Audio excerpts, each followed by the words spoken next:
Wonderful.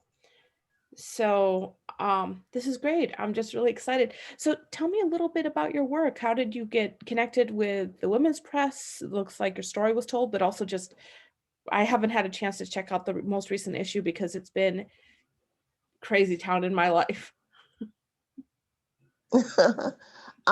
So I was referred to women's press through a librarian named Smith. Mhm. She works out at Minneapolis Correctional Facility, Shakopee. Mhm. And I was once a system impacted person. And I responded to an email to review some books. And at the time, I was wrapping up my my bachelor's in theater. So the only books that I really had read were textbooks.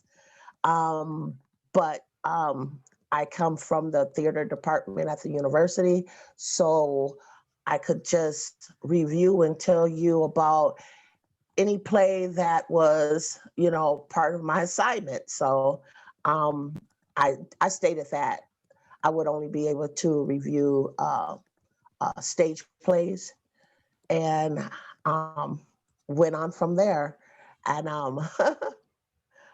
uh, as a theater major, that's basically all we really read is scripts anyway. Mhm. So we read scripts. We look for different meanings, different interpretations in them, and we share what we think with the others. Wonderful. I love that. I was a choir nerd when I was in high school. I say that with all due love. Choir was for me in college and in high school sort of my defining feature. I did tech crew for theater. That was sort of Oh, I helped build the sets as well and did kind of background vocals yes. for theater stuff. Yeah. Yes, yes. That's all. Well, the university that I was at, Metro State, Mhm. that is part of everything. You have to have so many hours as a tech, a Mhm. stage crew. Yeah. They make sure that you are well rounded with everything that has to do with the theater. Mhm. So I just love that part. So I yeah. love that. My mom studied at Metro State for a few years. I'm familiar, and my organizing partner teaches there. So I'm a Yeah. big fan of it. Yeah. Oh, okay. Yeah. Um, Nice, nice. so it was really interesting to me that you mentioned Shakopee because I work with a couple of writers at Stillwater at the men's prison and been working with them around Hmm. creative nonfiction and around journalism. So teaching the men to tell their stories, which has been interesting because they've been talking about COVID and with the outbreak there. So as you bring that up, I'm Hmm. thinking a lot about, the importance of telling those stories creatively, journalistically, what have you, from those spaces and what it means to send those out to the world and say like people are still full people no matter where they are, and this is how they tell their story. Yeah. Exactly. I did a couple of talks in their educational department up in Stillwater, Hmm. and I met a couple of writers there as well, and they were they were shocked that I was, just openly telling my story of being incarcerated, but it was something that they needed. They needed to see someone who has a similar like background, a criminal background, come back and talk about, their success rather than, come in through that revolving door that, is there for, system impacted people. So every opportunity that I get, I try to, make those engagements to go back into, the facilities and say, hey, I'm still making it. And this is an example of what you can do as well if you change, your way of thinking. Hmm. Yeah. So, That's what Jermaine has talked a lot about, that it took him changing his way of thinking And from there, he went on Mm-hmm. to, he's finishing up his like third degree. He's, Wow. you know, gotten a number of certificates, just really spent time. And he started writing for us just this year. And it's been really wonderful. Mm-hmm. You know, it's great to have him. Oh, Like I should say, I run a small news organization, so he writes for that organization. Um, oh, and good. I'm Good. affiliated with the Women's Press because just really love their work, and we got connected through a board member at my organization. I think, I'm not quite sure. It's been the year of everything Mm-hmm. running together. Um, Mm-hmm. so just to give you a little background on me, since I'm sure we'll be talking again in the future. Like Mickey said, my name is Cirien, which is spelled very oddly. You're gonna, let's see, Irien. I blame my mom for it. Mm-hmm. And I am Jordanian, from the Middle East. My first generation immigrant, daughter of immigrants, I should say. And I Mm-hmm. run a small community news organization, and I teach community journalism through that news organization. And I also teach Mm-hmm. graduate and PhD students. So I teach sociology, the history of social movements, social movement organizing and development, and I also teach resistance journalism. I will actually start teaching that for the first time in the summer. So I'm developing that class right now. But for me, it was really excited. I believe in partnership and I believe in collaboration. And as a journalist, for me, having the opportunity to partner with an organization like the Women's Press is really powerful, because I think that socioeconomic sustainability comes together when we're holding hands together and moving into the work together. So I believe in lifting Yes. up the work of organizations like the Women's Press, and I'm so pleased that all of our partners believe just as strongly in lifting up the work of, myself and the work that my organization gets to do. So when we do that, we're stronger. And I'm Mm-hmm. really grateful for that opportunity. I'm going to be the guest editor on this issue of Transforming Justice, which I'm so excited for and also kind of terrified of, just to be totally frank. Um, you know, I worked in North Minneapolis for a long time as a staff reporter, and I've been an editor in the past, but not really in this. This is a little different. But really Mm-hmm. excited. So it'll be both the print issue, we'll have some online stories, we'll have this meeting, I'll have a series of additional one-to-ones with community members around the same Mm-hmm. questions that I'm asking today. And then we'll also have Okay. an additional meeting where we kind of come back together again. So just really grateful for Okay. the opportunity. That's sort of what I exist. But this issue of transforming Mm-hmm. justice is really, it's how to say, like, we want to have a conversation around like what it means to do justice differently, to do it in a way that is, in a way that all of you are doing justice, and we want to talk about how, what that means from all of you. So in the same way that, Mm-hmm. like, this month's issue that's being worked on is around the change makers and the work that all of these individuals and organizations are doing, we want to have a conversation Mm-hmm. around what justice looks like when it comes from community, when it comes from all of you, and what it means to kind of Mm-hmm. transform what that work looks like. Because I think so often we can get stuck in this sort of like, it only happens through nonprofit kind of way, which is, not actually the truth anyway. But we want to be able to have a conversation around like all of the work that all of you are doing and lift that up. Um, which I Okay. should I should say, this is still being kind of unfolded. We have money from the Minneapolis Foundation, I believe, and so I kind of don't know what the final, I will say as guest editor, I don't know what the final thing is going to look like, because I still am trying to hear from all of you about what your stories are before I can, and Mm-hmm. kind of what your priorities are before I can move things forward. Mm-hmm. Yeah. Okay. Yeah. Um, have you heard of Transforming Justice Community Advisory Panel? I have not. Let me write that down. Transforming Justice Advisory Panel. Okay. Because yeah, so I about Valerie Castile this is group joining. because my criminal my my criminal attorney at the time referred this group to me, and this group basically is taking a look at restorative justice programs. Um, they're talking about uh, pre-trial, trial, uh, the steps that is taking before sentencing. Mhm. And a lot of that conversation is coming from formerly incarcerated people. Mhm. Um, I could tell you that on this panel, there are prosecutors, attorneys, the chief, what is he? The chief prosecutor of Hennepin County. There's attorneys, prosecutors, um, formerly system impacted people.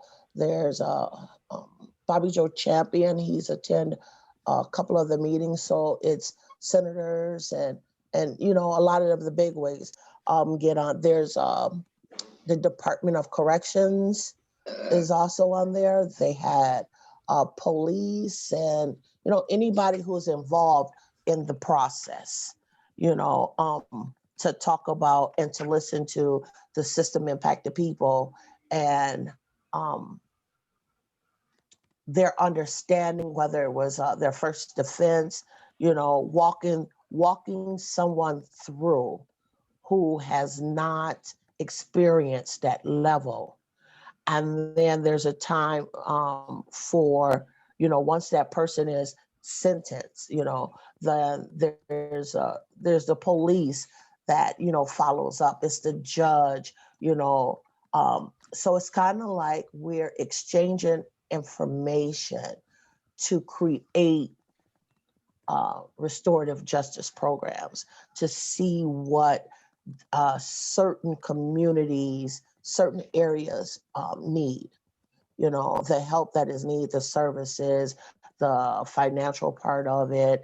And they're even going as far as talking about, once a person is released, you know, um, the politicians on that panel, they're also trying to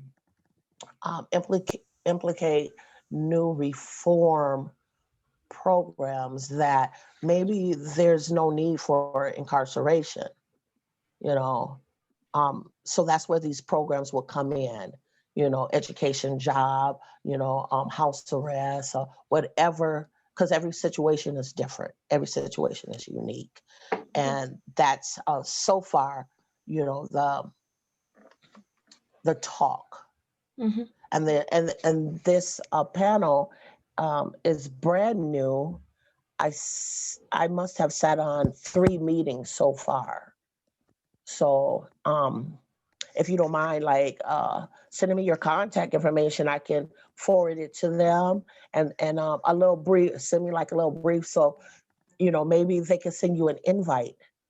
To give you some ideas for what you are also doing.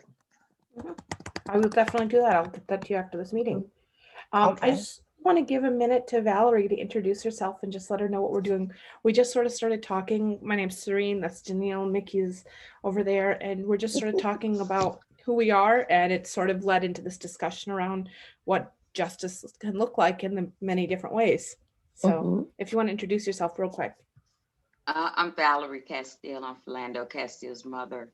Philando was murdered by a Falcon Heights peace officer July the 6th, 2016, 10 days before his 33rd birthday. It was a routine traffic stop, supposed to have been a broken tail light, but then there was chatter about he fit the description of a robber because of his wide set nose. I developed the Philando Castile Relief Foundation in honor of him and the kindness and compassion that he had for people.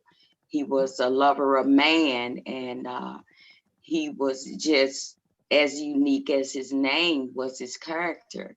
He never bothered anybody. He never did anything to anyone. It's just that the police got their hooks in him and just wouldn't let him go. Mm. And they just, you know, hunted him down. Every chance they get, they stopped him until they ultimately killed him. So yeah, I thought what her name, Dontrell, what you were talking about. Is that her name? For Deneal. the young lady who was, what's your name, baby? Deneal. Deneal, I can't read, I Yes. can't see. That's the first thing to go is the eyes. Once you pass 50, Yes. baby, it's like everything start going. I can't see them little bitty letters, girl. I have to have my magnifying glass. But anyway, I just wanted to say that the things that you were saying were very, very interesting, and it's something that I would love to see happen here in Minnesota. Mhm. Are you from Minnesota? I am. I was raised on the north side. Okay, because what you're Mhm. talking about, I have not yet heard about that.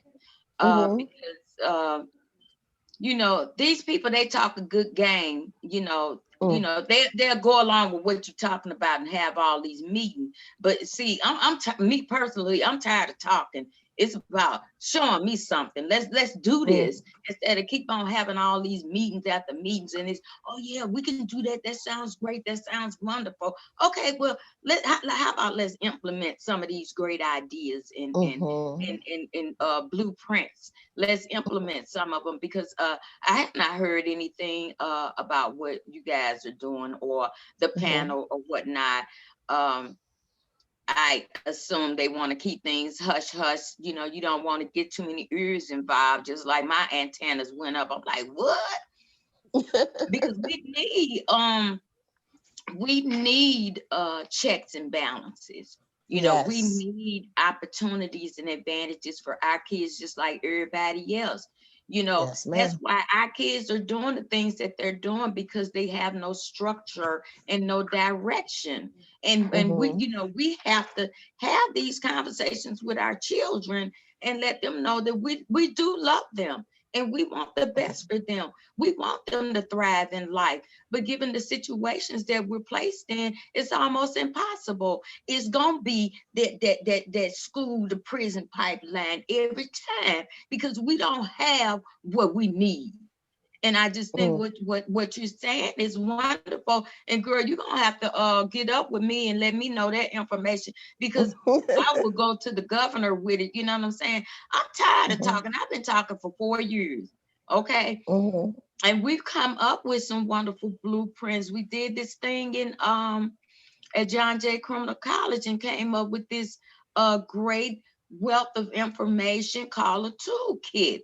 I mean, it, Mhm. it was compromised by a diverse group of people. We're talking about prosecutors, ex-police chiefs, Yes. activists, and socialists, and people that have been involved in directly involved in police brutality. So it's a diverse group of people. And there were, everybody don't agree on everything, but we all can agree to disagree. But then in Mhm. between that, we can come up with some great remedies. Mhm. So that was, it came out in February 2020. I do, or the 19th. Let me see, I got that pamphlet right here. See, I show receipts now. I'm not about, I'm tired of them with the lip service. Let's do Mhm. this. But this is the toolkit. This is just a copy of it, and it was released February 2019. Mhm. And it's doing exactly what it's doing right there. Mhm. Sitting right there. You understand what Yeah. I'm saying? But Yeah. it's a It's wealth of time to. information in it. Yeah, Yeah. Was It's that the time yeah. to. You know. was that the toolkit, Valerie, that was let's see, it was the Keith Ellison, etc., that task force? Was that where that toolkit came from, or a different one? This is a different one. This is from Oh, John Jay Criminal College in oh New York. right. Okay. So yeah, Yeah, there are but a I lot of was different I was conversations. involved in that other thing. I was kind of involved, but not involved, because I said, we've done that. Why Yeah. are you backpedaling? We have something already. So what is the need to continue to talk when you have something? And everything that they discussed and came up with is pretty similar to what was in this toolkit. Mhm. John Troy was involved in this as well. And Mike Freeman came to a couple of meetings. I think his name is included in this toolkit, because it lists everybody's name that was involved in it. They have been recognized as, you know, having a part and parcel of it in this. But I'm just saying, we have these things, but then it's gathering dust. I did one presentation on it at St. Thomas College in St. Paul, but then COVID hit. See, because you know, it's like John Jay College did what they were supposed to do. They set these meetings up, and they you know, monitored and wrote down everything, printed it out. But then it's our job to get it out there. Ain't that something? You know? So I said, okay, well, I can do that. No problem. You know, when I get done, people will know of his existence. You understand what I'm saying? You know, yeah, but when COVID hit, so now plan B, I'll reiterate it in a webinar style, you know, and kind of use the same outlet that John Jay College did, because there is a webinar out there with me and John Choi explaining what it is and why it was created, and about all the great information in there that can be utilized by the prosecuting attorney's office, the BCA, the investigative office, the police, and the community. So it's a lot of information in there that, you know, maybe we can bridge that gap, or, you know, put that olive branch out there and have a better relationship. That's the ultimate goal, is to have a better relationship and reduce the number of fatalities in police encounters. That's the ultimate goal. Yeah. Valerie, so I'm just going to backpedal for 1 second and do a quick introduction to me. Like I said earlier, my name is Cirien. I'm the guest editor for this issue. Mickey's also on. I'm a community journalist. I'm really honored for you to be sharing your story, both of you here. The nuns that taught me always said the people who are here are the people who are supposed to be here. And it's about the one lesson I took with me. So I'm really glad you're both here. I wanted to let you know, we are recording. We've been since the beginning, but the only parts of the recording we'll be using are the answer to 2 specific questions, which I'll let you know what they are. And anything you say that is off the record, I will cut out of the video, so it never even gets transcribed. We started recording at the beginning to just get those answers, but it's really important to us that we respect your privacy and respect your individuality in this. So we're not just recording for the purpose of recording. We're talking about transforming justice, and you've already touched on that. And one of the things that I was inspired by as I heard you was, how do we transform the barriers to justice, these disconnects that happen between people? So we want to, in this issue, be able to lift up and define and kind of put together these, put forward these voices around what justice and transforming justice looks like. So you can go back to your conversation. I will say the 2 questions that we want to answer today are, what does transforming justice mean to you? And those will be video recorded. We want to be able to share those as video recorded answers. And then, what do you want us to lift up as important stories, and who are people you think who can tell those stories? That won't be recorded for public use. That'll just be for private notes, but we will be recording just so we have access to that information. What is that second question? Can you repeat that? Yeah. What do you want to lift up as important stories about justice, about transforming justice? And do you have any recommendations for people who can tell those stories? Okay, you want to start with the first question first? Yeah. So I guess I have 2. I'm going to break that question down a little, because you have transforming justice, but then you also just have justice. So I guess I want to know what justice means to you, and then I want to know what transforming justice means to you, and what it just sort of brings to the top of the mind, kind of first thing that comes to mind when you hear it. Well, when what comes to mind when I first hear transforming justice, or reimagining justice. You know, I hear those words thrown around a lot, but it's kind of hard to accept that because you saying reimagine or transforming, you know, that's where the checks and balances come into play, because you have all these different entities and departments, and it's like they're at a disconnect themselves, because a lot of the things that happens to y'all know how I am, I keep it 100 when it comes to our Black folks and our people of color. It's like they make the rules up as they go. You know, there is nothing solidified, and I will continue to say that they have something so simple as a universal hand washing technique that prevents the spread of germs. I'm still baffled. Why couldn't there be universal policing? Because when you go from one jurisdiction to the other one, this my department. I do it the way I want to do it. And then you go in the big city, then they do it different. And it's like, well, what's going on? Why can't they just have universal policing, that this is the way it goes? And I'll tell you something else. I was looking at a TV program, and one officer was kind of investigating another officer, and the one officer like, yeah, well, I'm gonna do this and I'm gonna do that, and the other guy said, well, you know, you can't do that, you know, that's against policies. And he looked at him and he said, it's not a rule. I can do it. It's not a rule. It's a policy, but it's not a rule. So I was thinking to myself, well, how about we change policies to rules?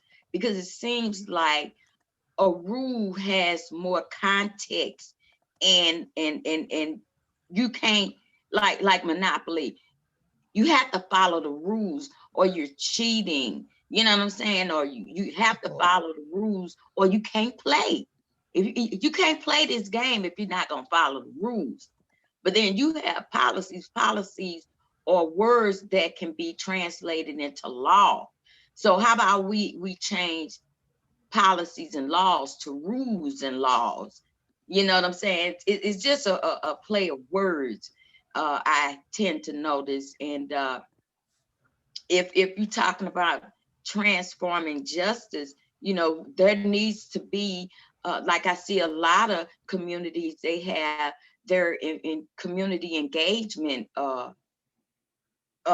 groups, you know what I'm saying, where if something happens, this group of people can go to the police and the prosecutor and talk to them and say, hey, look, I feel like we feel like there should be this charge or that charge or whatever. And it's all about inclusion. You know, our communities here in Minnesota are not included in these processes. You know, we don't have to be there step by step, but we should have some type of input as far as when these fatalities happen. We should be able to go and say, hey, look, you know that was wrong. You saw that man shoot that man 5 times. He seatbelted in this car. You know that man deserved a murder charge. You know what I'm saying? It's all about priorities and knowing what the community needs and having town hall meetings with the community to see what they need to address these and address them as priorities. Yeah, you know what I'm saying? So when you talk about transforming justice, we need to be treated like they want to be treated. You know, they want the utmost respect. So we deserve the utmost respect. If we gonna give that respect, we deserve it back.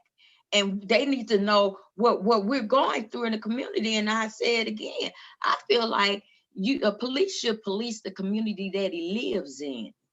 You know what I'm saying? Because police come from the suburbs with that aggression and bring it and submit all that on to our children and husbands. You know what I'm saying? So if they police, when you get mad and you leave your house and go beat up little Johnny daddy gonna come knock on your door. And you know that's right. But yeah, when you start talking about transforming justice, I would like to see inclusion and more of a communication, you know, and having a say, a community advisory board of some sort. They've been throwing that around, and I can promise you, they do have some boards, but them boards made up of white people. Let's keep it real. A lot of these boards are wealthy white folks. Ain't nobody on them boards that come from the hood, you know, which should be 70% of the board. You know what I'm saying? But there are other communities outside of Minnesota that actually has that, and I just feel like we can bridge those gaps if we're included. We feel like outsiders. You know, you can't protest. You can't do this. They don't want to talk to you. You know, and then you be like, well, what am I here for? You know, and we pay your salary. We pay you to beat up on us. You understand what I'm saying? And we need to be better people and go back to that 21st century police, and they keep talking about it's so simple. It's treat people the way you want to be treated. That's a great idea. If you can get your officers to do that, that will be a big step forward. I've been talked all day. Okay. Okay. For me, what is transforming justice? Um, I would say that it would be reimagining that judges actually have to do their own research instead of reading off of reports by someone whose intent towards African Americans, colored people, indigenous people are not well off. Restorative justice programs that could be catered to communities that's not whitewashed, you know, because what's needed in Black communities is not the same as what's needed in white communities. You know, we need education, we need jobs, we need, you know, people to stand up and talk the talk, but also have the action behind them to accomplish a lot of the programs that is needed. I agree with Valerie. There's a lot of panels out here that doesn't look like me, doesn't look like her. So we're getting help to a certain extent, but it's not really helping. It's more of harming us because you're bringing in outside help to figure out what we need in the inside when we should be reaching within our communities and let us tell you what it is that we need, because it's our children whose education is not there. It's our children who are dying on the streets. It's our seniors, our elderlies who are now afraid, you know, in their own communities. You know, it's the Black community has a voice, and we've gone so long, so many years without even being acknowledged. You know, the opportunities that's out there seem to be unreachable for us. So transforming the justice system, that's what it would look like for me. You know, as I even say, go as far as getting system impacted people. Ask them some questions. You know, first offenders, first felony offenders. I'm pretty sure, yeah, I'm pretty sure that, you know, the fear behind not being knowledgeable of, you know, textbook words, you know, aids in a lot of the mass incarceration. our young people, they're fed up. They want to be heard. So yes, they are acting out. But if we have leaders within those communities, it will stop a lot of that disruptive behavior that we have seen, so far. I feel as though if we don't take a stand, those riots, those fires, you know, that's behavior that we in the Black community see and was taught to do. So we need the resources so that we can teach our kids that the greatest weapon is our mouth and our knowledge. And we can move to the second question now, because I will talk too. No, I really like that. Thank you so much, you guys. I'm feeling very humbled by the stories and the vulnerability and the honesty that you're bringing to this, and just that openness. I think it speaks really powerfully about the work that's happening. And I will say, as somebody who's a community journalist who's been doing this work for 10 years, I guess I'm always amazed by how much, like, we never know what we don't know. And there's so much that I don't know. And so when I get to learn from people like yourself, I feel very humbled, but I also feel very inspired to look at the whole new world of stories that I get to help tell. That's really important to me. I will apologize. My dog might run in here in a minute. That's okay. And he's limping because he's injured. Baby. He run that house. That's what happens when we're working from run home. through the house. Yes, Wonderful. yes. So I want to talk at length. We've 18 minutes left and I want to respect your time. Like, what stories do you think need to be told? What's happening on the ground? What organizations are doing the work? Which stories are not being told about transforming justice and about what this work is? And we've talked a lot about the barriers, about the disconnect, about the fact that, it's the bigwig meetings, but what really is happening? So what stories do you think do need to be told? The stories that need to be told are the ones that are being, what I want to say, suppressed. Just like all this stuff that I have. I've been on so many panels and working groups.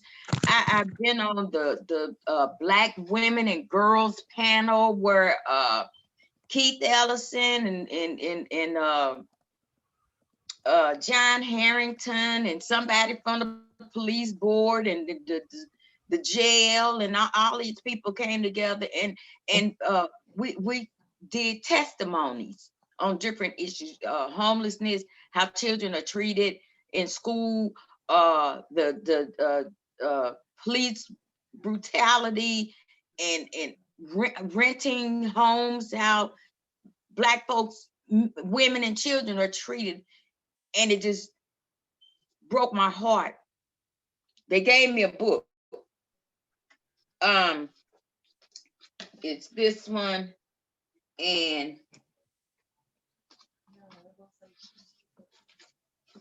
wait a minute. This one here. Women and children that have been murdered by the police. Black women and children that have been murdered by the police. And there was a series of things that were asked of them, and they came back in 30 days or whatever. And what they asked was to get this data just for women, Black women and kids.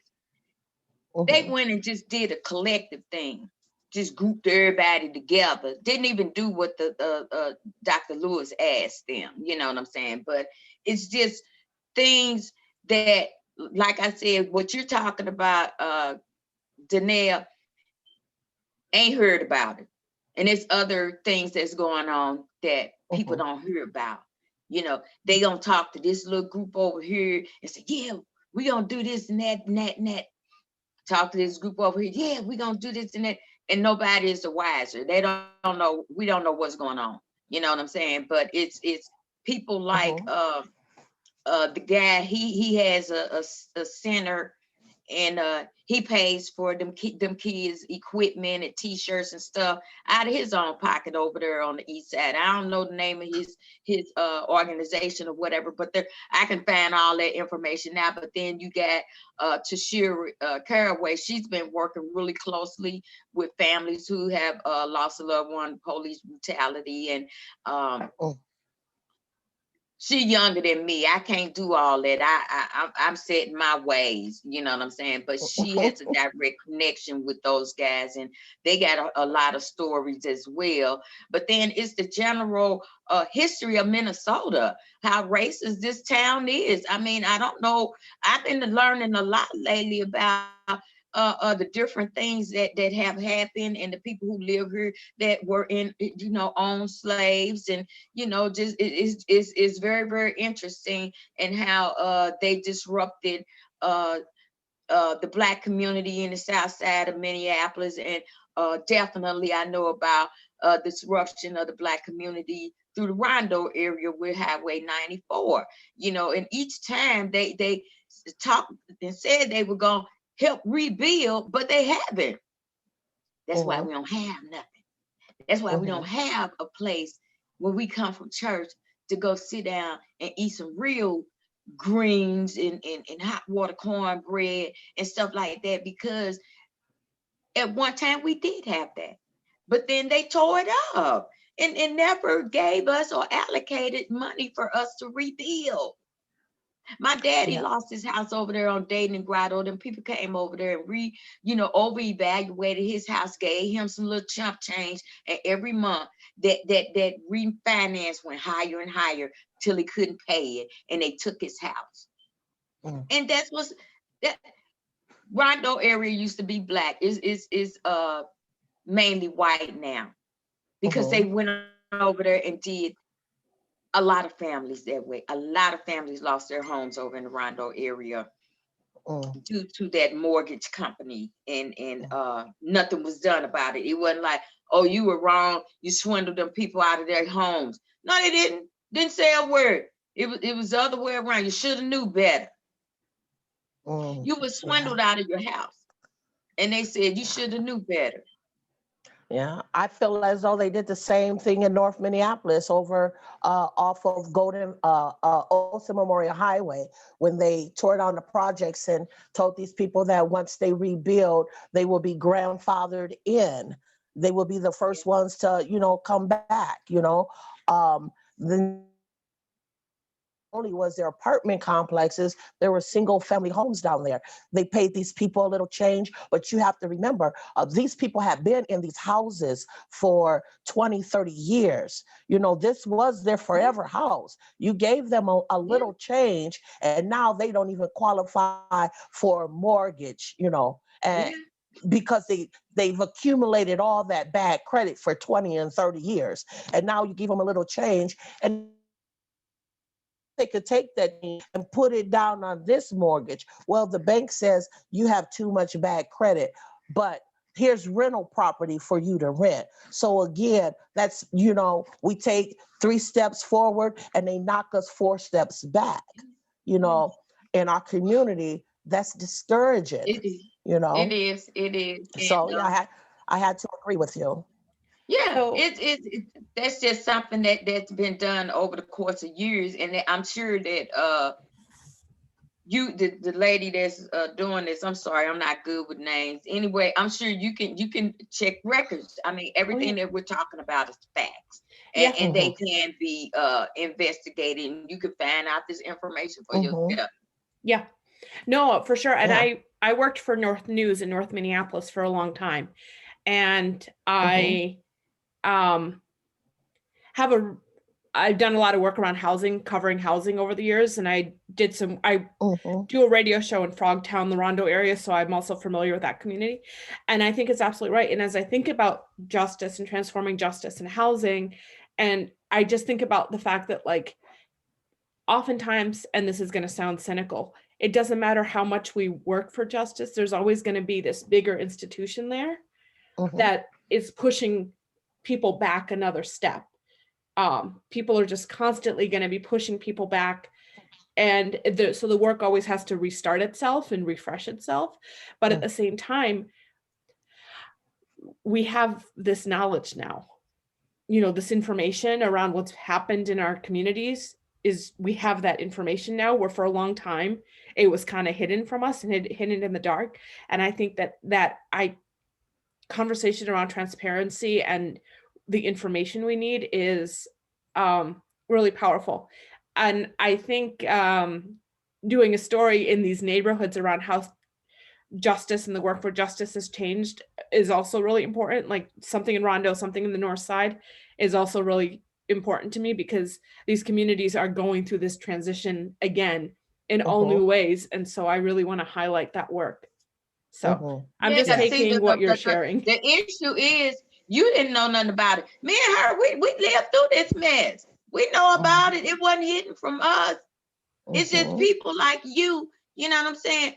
You live somewhere else. You don't have a clue what we've been going through with these guys. You don't have a clue what these police do when they come in our neighborhood and abuse our family. You And don't have a intimidate the clue. community. They intimidate the community as they come in.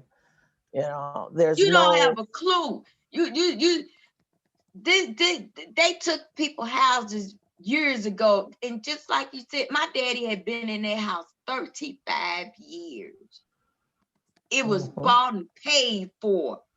Had ran into a rough patch and wanted some new windows and a new car, all this here stuff. And they overpriced his house, and they went around the neighborhood. I don't know what was going on at that particular time. It was something happening in the world, as far as money is concerned. It was something happening, and people needed that money, and they were right on time and came in and just swindled people out of their homes that had been there 25 and 35 years. My daddy had been in their house. He moved from McDonald Projects over on Dayton and Grotto, first home, and had stayed there for 30 something years. Until they swindled him out of it, and then for somebody to say, oh, well, you should have knew better. No, that should be illegal what they did. It should have been illegal, and I should have got my house back. But then you black, that yeah, right. It's sad, but it's true. It is. It's true. Because if it was a white person that came to him and said, that man swindled me out of my house, they'd be looking for that guy, trying to give him a charge, especially if he went all through the neighborhood and ganked everybody. They'd be locking him up. But they wanted that area. It's closer to downtown. Our white folks can ride their bikes to work downtown St. Paul. It's nice. We can get rid of these people and fix it up and put a new park over there. Yeah. You see all that stuff springing up.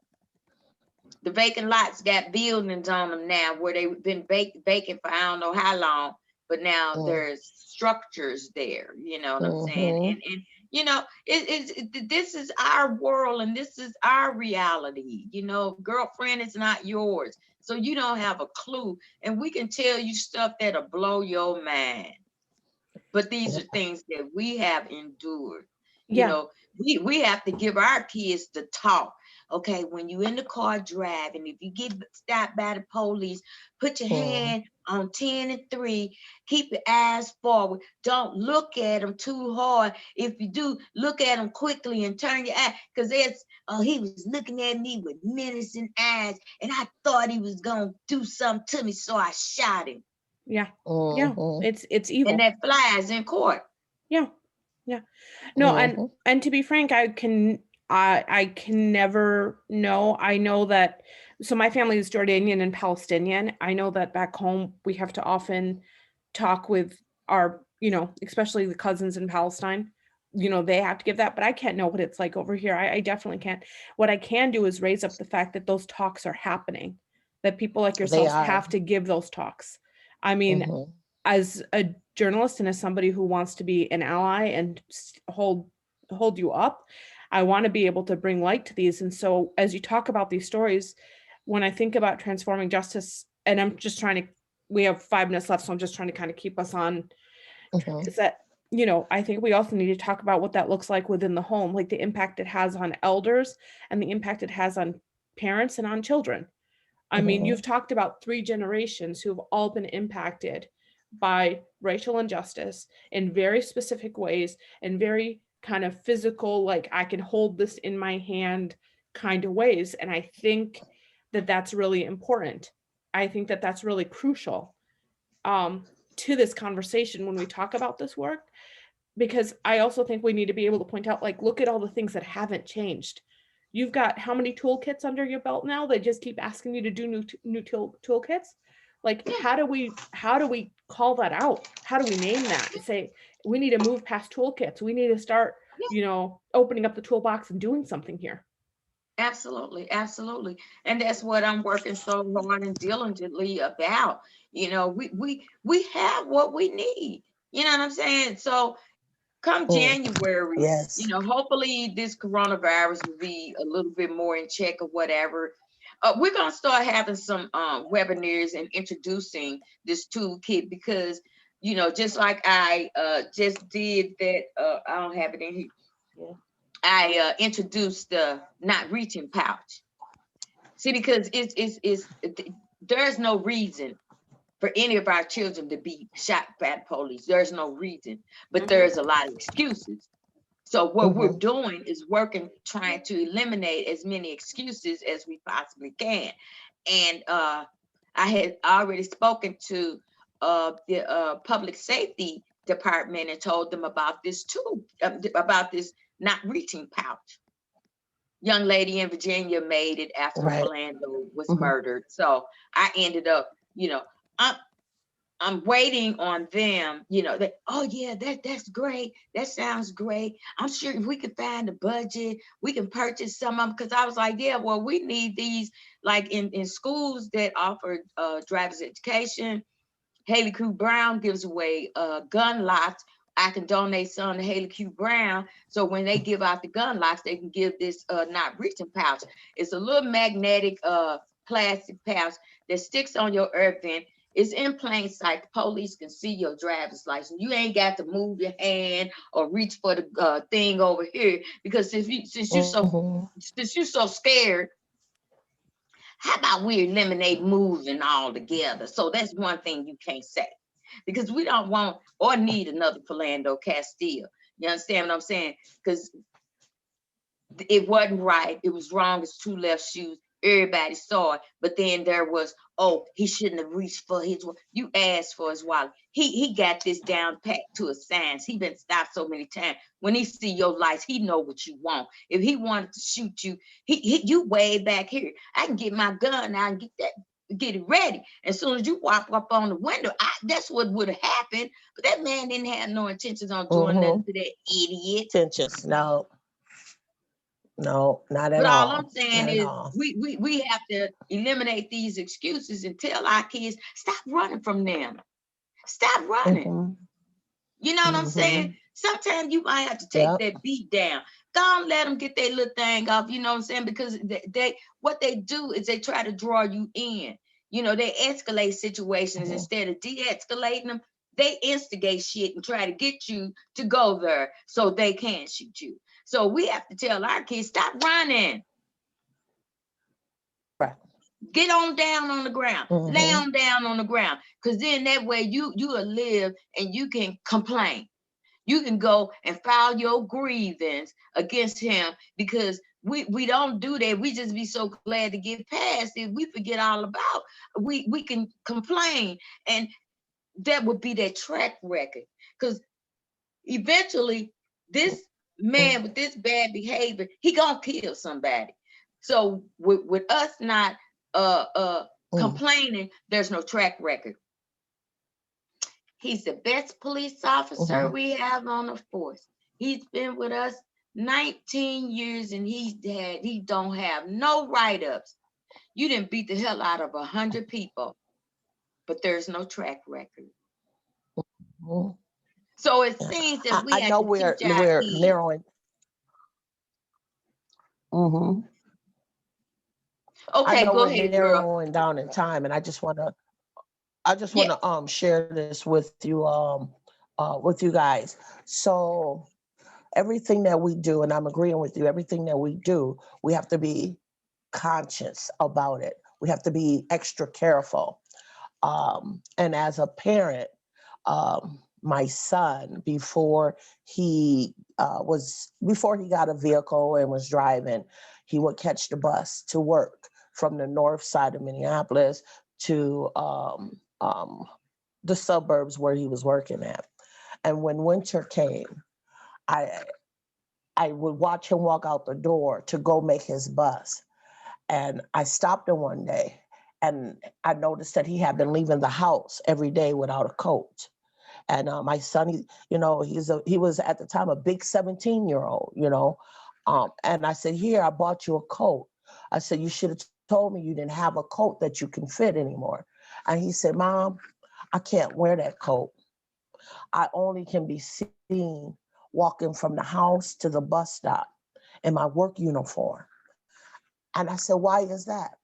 He said, if I put on a coat and it's black or it's blue, then, someone may see me and I may look like someone that they're in beef with. He said, if I wear a hoodie, he said, I'm afraid that the police will say I look like someone that had just committed a crime. He said, but Mom, if I walk to the bus stop in my Dollar Tree apron and my green Dollar Tree shirt, I know I can make it back home. Yeah, yeah, I get it. I've heard that a lot. There was a And after documentary. all the Yeah, talks, yeah, yeah. yeah, This one after doctor, all the he said talks he that wear his we scrubs give every our day, all day. children, Yeah. Yeah, he wear his yeah. scrubs all day, every day. Because So once he yeah, take those scrubs off, he's not no working doctor. He just a nigga. I think I think yep, that I wanna I want to be able to share what that talk looks like with people. I think that experience, just hearing it right now, hmm is transformative. yeah, It's heartbreaking. It's really tough, but I think like not even no context, just the script. What is it hmm you tell your kids is really powerful. It's really hmm scary, but it's really powerful, and I think it leads to change in a way that other things may not. right. Um, we're 2:05 and we're running over. I hope that's okay with you all that we've run over a few minutes. I'm sorry. If you have any That's last okay. thoughts that you want to add, I hate to cut the conversation off, but I also want to respect your time. hmm And I'm also a teacher, and I have hmm students who have been desperately blowing up my phone with mid-semester paper problems. Um, That's okay. I'd love to follow up with each one of you one-on-one, if hmm that's all right. That is Have a fine. conversation. And hmm I want to be able to lift up your stories, both as the guest editor on this issue and just as a community journalist. If there's hmm anything I can do, please keep me in mind. I'll make sure you have Yeah. my contact information. Yes. Mickey's back, I think, to kind of lead us out. But if there's any last thoughts you want to add, please feel free to share them. Um. Well, Valerie, you said that you also wanted information on that other panel that I'm on as well. I can give you my email address so we can connect. Just like uh, what's her name? Pronounce your name again. Serene. Serene. I got Yeah, a cousin named Serena. So okay, that's what most okay. of my cousins call me. As well as Serena, so I can get that information out there to you guys. Deneal, And like, you can go to that email that she sent us. All our email addresses is in that thing. okay, Yeah, you can just grab it Okay. off the email. Yeah, yes, Okay. ma'am. All Absolutely. right. All right. I Absolutely, will because do that. I'm interested in that. Hmm. And maybe you and I can do some powerful things together as far as pressing these people to have a community advisory board that's made up by Yes. us. You know what I'm saying? Yes. And because when Yes. these things happen, ain't nobody going down there speaking for us. Mm-mm. Half the time the things are happening and we don't even know that they're happening. So Yeah, yeah, yeah, yeah, yeah. absolutely. Okay. Okay. So I'm, we'll turn it over I'm to you guys. I'm just going to say thank you for being part of the conversation. Serene's going to be talking to about at maybe about 10 other people as well. And all of you are part of, as she said at the beginning, and Valerie, I know you missed the very beginning, but the Minneapolis Foundation has given us some funds. We're struggling as a magazine. A lot of places are certainly struggling right now, but thankfully Minneapolis Foundation has given us some funds so that we can work towards producing Transforming Justice special issue in March. It'll come out in March, but then we will also, in the months leading up to that, do a whole variety of online soup as we want. It could go into links for the toolkit. It could give people resources about the task force networks. It could be, like Serena suggested, have scripts that people share and what their kids tell them. We can do so many things Yes. online. We're very limited in our budget for print, but we are going to have the money to do the print Transforming Justice in March. And that's what this Okay. is all about. And Serena's, yeah, leading a whole bunch of conversations about this, and you'll be hugely Mhm. central Okay. to that. So Okay. Yep. thank Yep. you Well, Okay. for I'm excited for it, being here. And Yeah. Deneal, I just realized you're in behind me right there on the cover. We had Valerie in last Oh year. yeah, I see. Yeah. So it's always nice. And I've been going through all of our archives going back to 1985 and finding some amazing stuff about equity and justice. But it's true. There are parents that have been talking about this, since we've been covering it 30 years, and Mhm. it's the same stuff. So we're going to Yes. try to get it into the doing category. Who's doing things differently? Yes. Yeah. Yes. Okay. Yeah. Sounds Well, I'm going to have to go get me one of those hard copies because the location that my friend told me, she said Oh, that there was only a few left. oh. So We can send more yeah. to you, and I can also let you know where they still have some. I'll Okay, make sure that'd you get be more. fine. Okay. We've got some. We've got them in the office. We can actually Okay. deliver you a nice pack. Well, actually, Shakopee Prison wanted some. So Okay. yeah. Oh yeah. All right. Great. Very good. Yeah. yes. Yes, Thanks you Yeah. spread all. So it, girl. Spread it around. Yes. man, yes, yes. Anytime you need help with the article, just yep. Right. This Well, brain works. all right. Thanks. Oh, Thanks, thank Thank you, you all. Serene. ladies. Yes. Thank Thank you you. all. And I will Yeah. be in Yeah. touch with you, Miss Castile. Yes, ma'am. Absolutely. Thank you so Yes. much for your hard work. Ladies, stay strong and empower one another, and we gonna get some stuff done. Mhm. Yes. Yeah. It's Yes. time. It's time. Thank you. Yes. Thank you all. Thank you, All ladies. right, baby. Thanks. All Bye. right. Mm, bye. Bye-bye.